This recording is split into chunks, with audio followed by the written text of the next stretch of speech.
In a sleepy community in rural south-central Kentucky lies a gem of the natural world.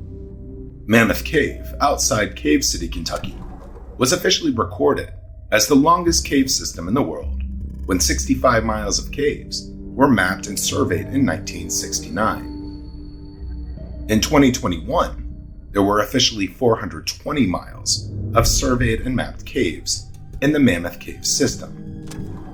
Mammoth Cave National Park covers an area of 53,000 acres and has been designated a World Heritage Site, as well as an International Biosphere Reserve. It's also one of the most studied karst, or cave regions, in the world. It supports different ecosystems, like terrestrial forests, grasslands, caves, and aquatic waterways, such as above and below ground rivers, upland swamps, and creeks. Visitors to the park can enjoy cave tours, ranger-led programs, camping, hiking, canoeing, and horseback riding. But the natural beauty of the park is not the only reason millions of tourists flock to the cave annually. Mammoth Cave is also said to be haunted.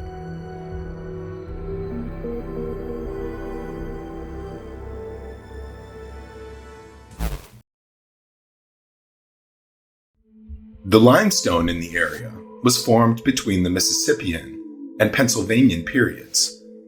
Large, warm, shallow seas teeming with sea creatures covered the area at the time.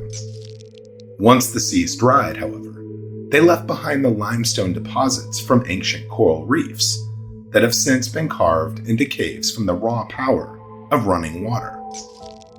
The caves were formed many eons before the prehistoric people first discovered them just 12,000 years ago. However, we don't have any recorded history of mankind's presence in the caves until about 5,000 years ago, when hunters and gatherers from the late Archaic and early woodland periods began exploring the caves.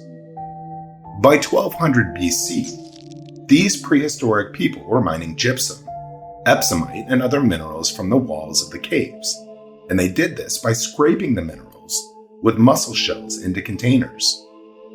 Evidence of this mining can still be seen in parts of the caves today. These early spelunkers explored the upper 3 levels of the Mammoth Cave system and are credited with discovering the first 19 miles.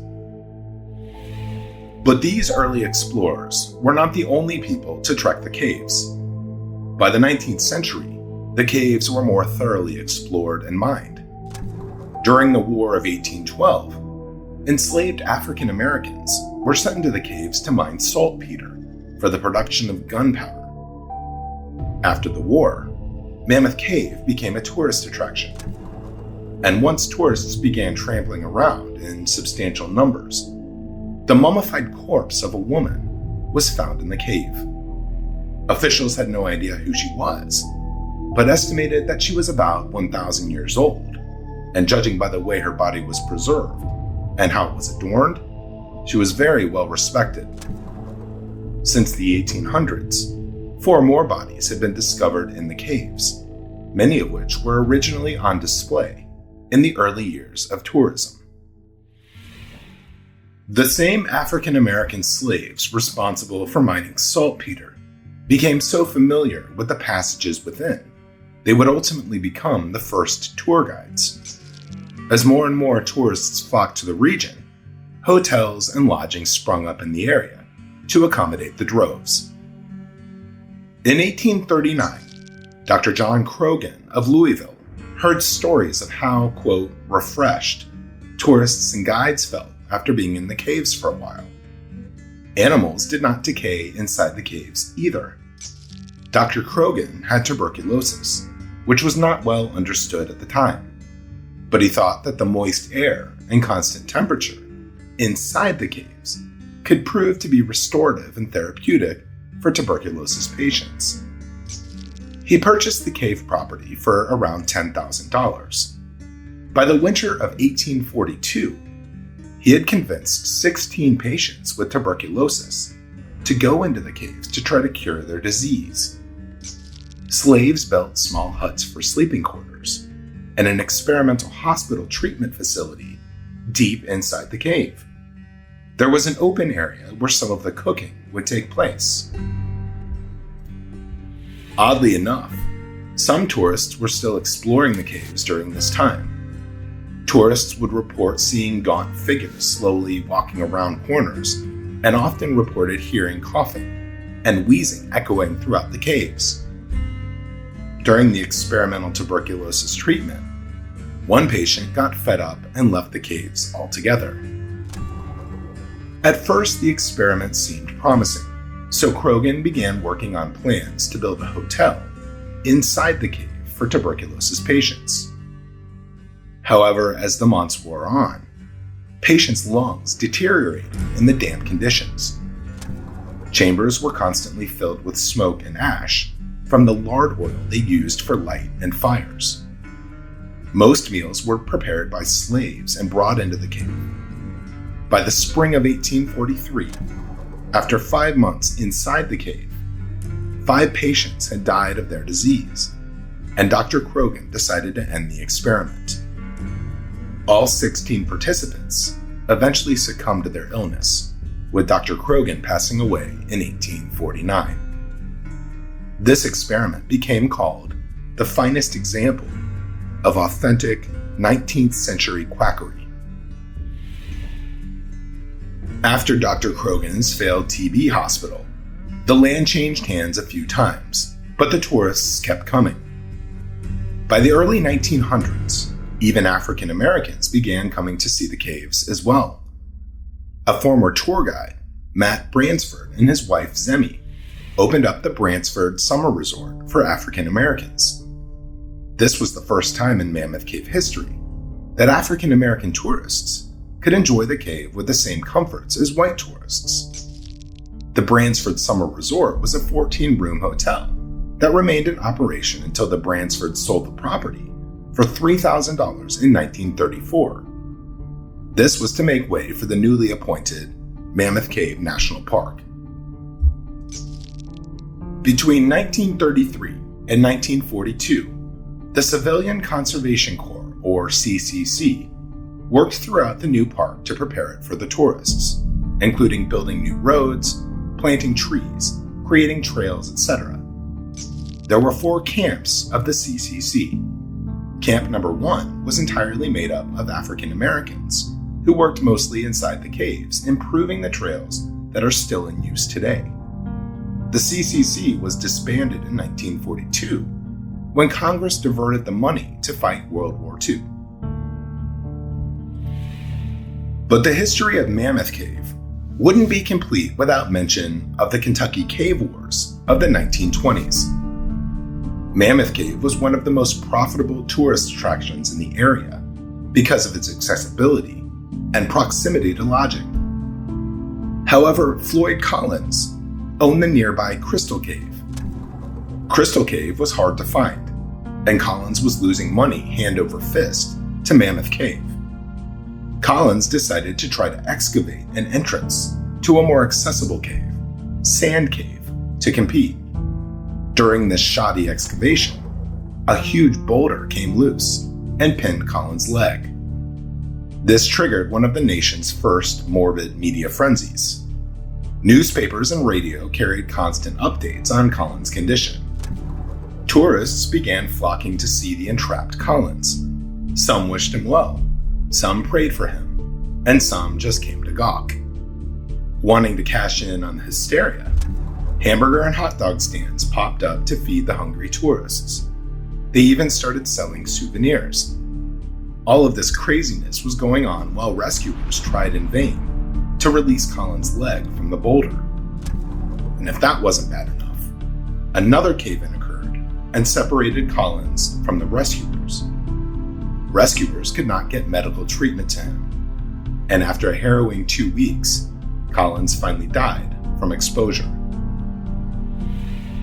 Collins' body was eventually recovered and interred in the family cemetery. Later on, Collins' father, who was still alive, sold the property to a local dentist. The dentist somehow managed to get permission to exhume Collins' body. He placed the body in a glass-lidded coffin and put it at the entrance to Sand Cave so tourists could see the decaying corpse of one of the world's best cave explorers. Then, the body went missing. Nobody knew who actually stole it, but it was rumored to be a rival cave owner, jealous of the publicity drawn to Collins' body. Fortunately, the body was found a few days later, although it was missing a leg.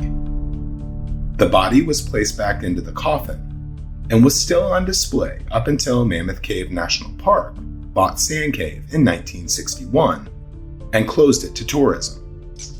Sand Cave was later found to be connected to Mammoth Cave. Oddly enough, Collins was not properly buried until 1989. Most of the hauntings inside the cave are attributed to Collins. As for hauntings and ghostly sightings, Floyd Collins is thought to be the main specter seen and felt by so many tourists over the years. There are also ghosts of African Americans seen throughout the caves.